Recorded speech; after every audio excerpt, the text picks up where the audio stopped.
Bienvenue! Vous écoutez le podcast Atypique Lab. Je m'appelle Olivia Tampon-Lajarriette et je vous emmène dans un monde d'intensité et de sensibilité où il est tellement bon de tout remettre en question. Tous les mardis, des réflexions et des inspirations pour vivre en paix avec son intensité. Aujourd'hui, j'avais envie de prendre un angle un peu différent, toujours sur la thématique du drama et des jeux relationnels. J'avais envie de me poser la question, pourquoi les femmes neuroatypiques sont des super sauveuses? Alors bien entendu, c'est biaisé par deux choses. Un, c'est mon profil.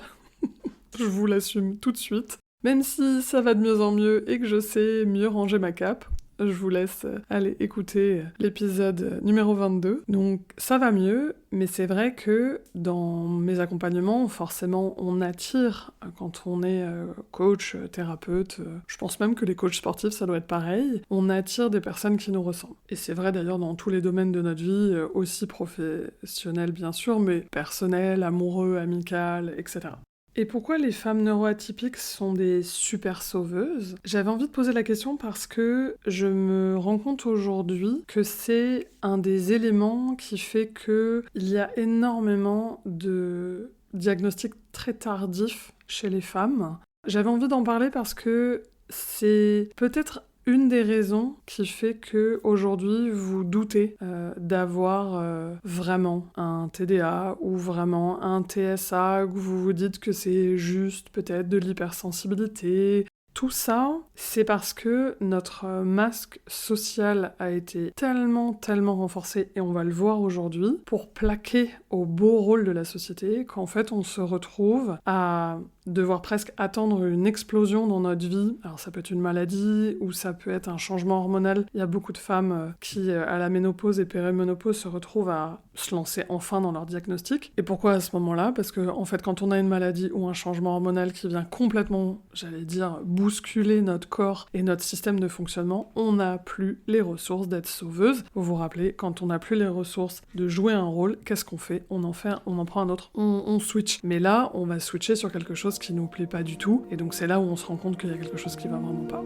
Et donc j'ai envie de commencer par la première cause que j'ai trouvée, c'est que dans les médias, vous vous rappelez de ma statistique complètement personnelle, 95% de ce qu'on voit et de ce qu'on ingurgite dans les films, les séries, les livres, quasiment tout le temps, le rôle du héros, c'est un sauveur. Donc là, une sauveuse. Et c'est très embêtant, cette glorification, parce qu'on est dans une position haute. Vous vous rappelez qu'aujourd'hui on vit dans une société, vous la nommez comme vous voulez, capitaliste, patriarcale. En tout cas, c'est une société qui est hiérarchisée. Et donc dans la hiérarchie qu'on nous propose, et quand on est héroïne, sauveuse, c'est absolument merveilleux et on va être glorifié, on va être valorisé, on va avoir le, entre guillemets, beau rôle. Et ce mélange de la compréhension des rôles de la femme et de la bonne femme. Donc elle est au service, elle est dans le care, elle est dans la générosité, elle va se sacrifier. Et donc on a vraiment tous les éléments qui sont réunis pour qu'on mette notre cape et qu'on la lâche jamais et qu'on mette un super masque de super-héroïne.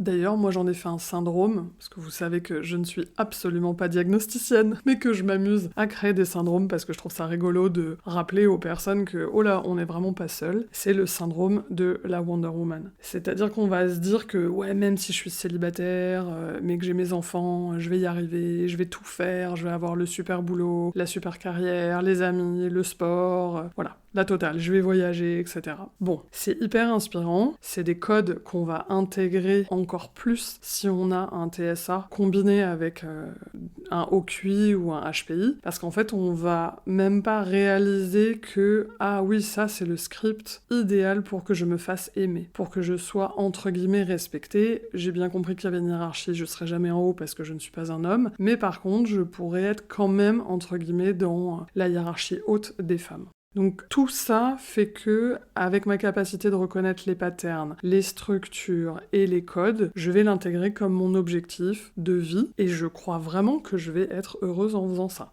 Le souci, vous le voyez, c'est que c'est hyper inspirant, on est d'accord, de toute façon il y en a partout, mais c'est absolument épuisant, donc vous allez sans doute si c'est votre cas, et que donc vous avez vécu comme moi plein d'épisodes de burn-out, de dépression, parce que souvent quand on n'est pas diagnostiqué, on finit un peu dans ces catégories-là. Peut-être que certaines personnes ont cru aussi que vous étiez bipolaire. En tout cas, ça vaut le coup à nouveau d'aller vraiment se faire diagnostiquer par des professionnels qui sont ouverts au biais envers les femmes, parce que oui, même les diagnostics sont hélas encore aujourd'hui en 2025 complètement biaisés. J'ai hâte d'interviewer Florence qui a un super compte spécifique sur le TSA et qui répond à toutes ces choses de manière brillante. Mais en tout cas, même si c'est inspirant, ce rôle un petit peu de la Wonder Woman, ça n'est absolument pas durable, parce qu'on l'a vu, le coût est tellement plus grand que la disponibilité et nos capacités. Ça va absolument bloquer notre abondance et notre succès. C'est-à-dire que là, on va accepter quelque chose où on n'aura que les miettes. Et ce système, vous l'avez bien vu, c'est que je dois donner énormément pour recevoir un petit pourboire absolument pas rentable. Et ça va déclencher aussi de la solitude. Pourquoi ? Parce que je vais me retrouver avec des jeux relationnels, on en a déjà parlé, qui sont absolument conditionnés. Si je te donne, d'un seul coup j'ai une place dans ta vie, mais si j'arrête de te donner, et ça peut-être que vous êtes déjà à ce point-là dans votre vie, oh là, on va vous dire que vous êtes égoïste, on va vous dire que vous êtes radine, et bah bingo, pour moi c'est un super indicateur que vous êtes en bon chemin, parce que ça veut dire que vous sortez de ce syndrome de la Wonder Woman, et que vous avez enfin réussi à dire non, donc bravo à vous.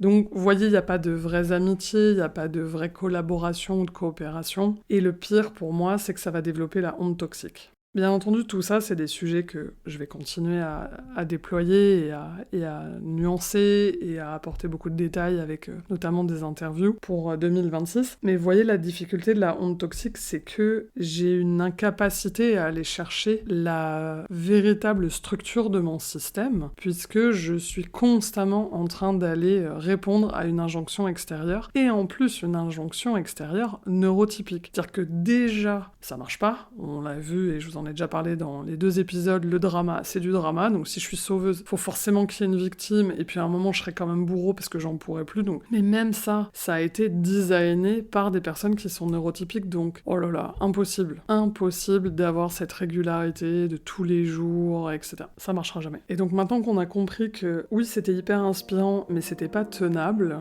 pourquoi ça s'accroche quand même à nous ? Ça s'accroche parce que le premier élément, c'est qu'on a un refus d'être la méchante. On a un refus d'être le bourreau. On a bien compris que dans les contes de fées et compagnie, c'était toujours celle qui disait ce qu'elle voulait, qui affirmait ses besoins, etc., qui était la méchante. Et donc ça fait qu'on n'a pas envie de prendre ce rôle parce qu'il est trop dangereux. On va être la sorcière, on va être abandonné par le groupe, on va vivre le bannissement, et même si aujourd'hui, dans une société très individualiste, c'est moins dangereux, en vrai, c'est une insécurité totale et une solitude extrêmement dangereuse, qu'on a intégrée de manière presque cellulaire, c'est une évidence pour tout le monde. Et si vous avez encore un doute, regardez les séries sur ce qu'on appelle les teen movies, les teen flicks, c'est-à-dire tout ce qui se passe dans les écoles, voilà, tout le champ des ados, où on voit à quel point le harcèlement, dès qu'on est un peu différente, dès qu'on va fonctionner d'une manière bizarre,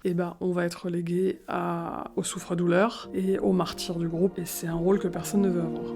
La deuxième raison qui fait qu'on est accroché à ce syndrome de la Wonder Woman et de la sauveuse, c'est parce que quand on a vécu avec une neuroatypie depuis son enfance, dans un environnement qui ne l'a pas reconnu, qui ne l'a pas vu, et alors si vous êtes comme moi et que vous avez la quarantaine, ça n'existait même pas à l'époque. Donc comme ça... Il y avait soit, j'en ai déjà parlé dans l'épisode sur pourquoi c'est important les étiquettes, il y avait que des caricatures sur Rain Man, donc des hommes, des mathématiques, des chiffres, mais il y avait rien d'autre. Et donc je vais vivre trauma sur trauma et l'insécurité d'être démasquée. Donc à nouveau, dans ce besoin d'appartenir, je vais être obligée d'aller sauver. Et en fait, c'est une bonne voie de sortie parce que, au lieu de gérer ma propre souffrance et mes propres besoins, vous vous rappelez, de reconnaissance et de valorisation, je vais aller m'occuper des autres. Comme ça, au moins, ça me permet d'avoir une place, d'être reconnue, puis je m'occupe pas de moi, c'est hyper efficace. Et les 2 derniers éléments, j'en ai déjà parlé dans d'autres épisodes, c'est le principe d'être people pleaser. Vous vous rappelez, c'est la personne qui a tout le temps besoin de faire plaisir. Ça, c'est renforcé sur une base d'insécurité. C'est aussi renforcé par l'hypersensibilité. En fait, quand vous êtes dans une pièce où les personnes ne vont pas bien et que vous êtes hypersensible, ou que vous avez un TSA, et ou, je devrais dire, c'est presque insupportable quelqu'un qui va pas bien. Donc, est-ce qu'on le fait par compassion? Absolument pas. On le fait par obligation. En fait, on a besoin que l'autre aille mieux pour que, ça y est, je vais enfin pouvoir mieux vivre, fonctionner, etc. C'est logique que ça vienne s'accrocher à nous, parce que à chaque fois qu'on va rencontrer quelqu'un qui va pas bien, et désolé, mais dans notre monde, en ce moment, mauvaise nouvelle, la majorité des gens vont mal. On est dans une société qui est complètement dysfonctionnante, et on n'arrive pas à trouver de manière collective, on n'arrive pas à trouver une porte de sortie pour l'instant. Il y a de plus en plus de guerres, ça va finir par exploser, on ne sait absolument pas quand et comment. Et ça me permet de parler du dernier point, qui est le côté problem solver, c'est-à-dire j'adore résoudre les problèmes, j'adore trouver des solutions. Et alors ça, si vous avez un TDA, mais c'est le kiff absolu. Parce que c'est de la nouveauté, c'est de l'urgence. La personne, elle va pas bien, elle est devant nous. Oh mon Dieu, ouais, j'ai envie de dire, un super projet devant moi qui s'impose et qui est forcément nouveau parce que la personne, elle avait peut-être pas ce problème-là avant. Et en plus, il y a cette urgence parce que plus je vais réussir à l'aider rapidement, plus la personne va aller bien. Hop, vous voyez, on retombe sur tout le monde est plus cool, l'ambiance s'apaise pendant un instant parce que rien n'est permanent et hop, ça va me créer presque une addiction à résoudre les problèmes des autres, et donc ça va renforcer mon sauveur et ma Wonder Woman qui est toujours là, toujours disponible, etc. Mais vous voyez bien, c'est qu'en fait, c'est une forme d'évitement de votre propre to-do list, parce qu'il y a forcément des choses dessus qui vous intéressent absolument pas, où il n'y a pas de sentiment d'importance ou d'urgence, donc vous allez jamais le faire. Alors que là, c'est merveilleux, la personne, de toute façon, elle est devant vous, et donc ça va être votre nouveau focus, et même souvent hyper focus. On le voit aussi, je fais une parenthèse dans la parenthèse, dans les relations amoureuses. Alors c'est extraordinaire, alors là si vous êtes combiné avec le syndrome de l'infirmière, non seulement vous avez l'hyper-fixation sur une nouvelle personne, mais en plus il faut la sauver. Oh merveilleux. Vous voyez le projet ou pas? C'est presque aussi stimulant que de devoir redécorer ou rebricoler toute une maison entière. Voilà, donc je le dis en rigolant parce que bien entendu, c'est des choses que j'ai vécues, que je vis encore heureusement beaucoup moins, mais ayez-le en tête parce que, à nouveau, en avoir conscience, l'avoir un petit peu à côté de vous, ça va vous permettre, 1, de déculpabiliser, 2, de pointer du doigt ce qui vous enclenche, encore une fois, où sont vos interrupteurs. Et j'ai envie de vous proposer au moins 2 mini-outils, en plus d'aller chercher où est mon interrupteur et qu'est-ce qui est le plus accroché à moi, qu'est-ce qui réactive le plus mon système. C'est d'essayer de réfléchir à chaque journée avec un principe de batterie, où moi je préfère l'imaginaire du sac, et ça va me permettre de rendre tangible tous les matins, je me réveille et en fonction de mon état, alors de mon cycle, de la saison, de la réalité de mon planning, de mon état intérieur, et j'ai un nombre de pièces disponibles, et ces pièces, je vais en avoir un certain nombre, je vais pas en avoir plus que ça. Donc ça va bloquer mon sauveur, ça va me faire prendre conscience, et ça va bloquer, là j'en ai que 4 aujourd'hui, entre guillemets, je peux sauver, être à l'écoute, il y a plein de manières de sauver les gens, que 4 personnes, que 4 fois, ça peut être 4 fois la même personne d'ailleurs. Et là, ça devient hyper intéressant, parce que qu'est-ce que je vais devoir faire? Je vais être obligée de sortir de ce vortex, et d'aller demander, de faire une demande, je vous en ai déjà fait des épisodes, je vais aller être précise, et donc quand la personne va me donner, je vais recevoir, hop, j'ai à nouveau une pièce que je peux sortir de mon chapeau. Et là, je retrouve le mouvement naturel de la vie qui est que ça rentre, ça sort, que ça bouge constamment, comme la respiration. J'inspire, j'expire. Donc elle est vraiment très très efficace, ça évite énormément de burn-out, donc c'est les premiers exercices que je donne quand les gens sont complètement border et qui se disent qu'ils vont plus y arriver, ça marche très bien. Et la deuxième, que j'aime beaucoup aussi, c'est de créer des étapes.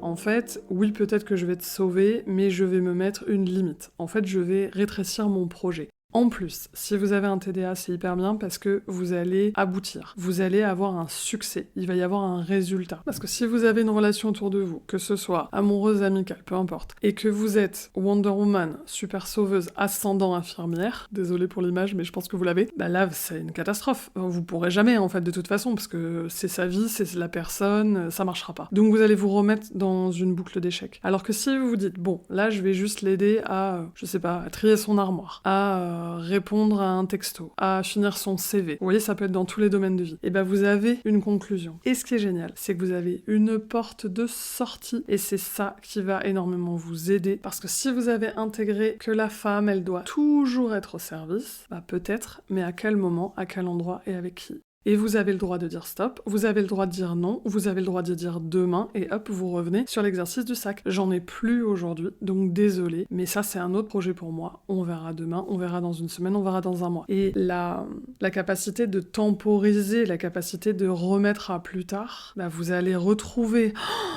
Vous voyez cet espace de respiration où vous êtes plus en train de vous noyer et d'un seul coup, vous pouvez faire la planche, profiter, vous relaxer, regarder ce qui se passe autour de vous et faire à nouveau des vrais choix en conscience. Et c'est ok si vous retombez dedans. Faites-vous un câlin. Dites-vous, je sais pas faire autrement pour l'instant et n'hésitez pas à aller demander de l'aide, à vous faire accompagner. Moi, je suis là. Il y a plein d'autres personnes incroyables. Sortez de la solitude et arrivez petit à petit à définir les contours de votre masque. Et vous allez voir que oui, c'est intense l'unmasking, mais c'est vraiment fabuleux quand on arrive à vivre une vie qui nous ressemble. Merci pour votre écoute. N'hésitez pas à partager cet épisode avec toutes les femmes incroyables, merveilleuses, un peu trop sauveuses, très Wonder Woman dans votre entourage, et à leur envoyer cet épisode comme un gros câlin. Et je vous souhaite une très bonne semaine. À mardi prochain. Au revoir.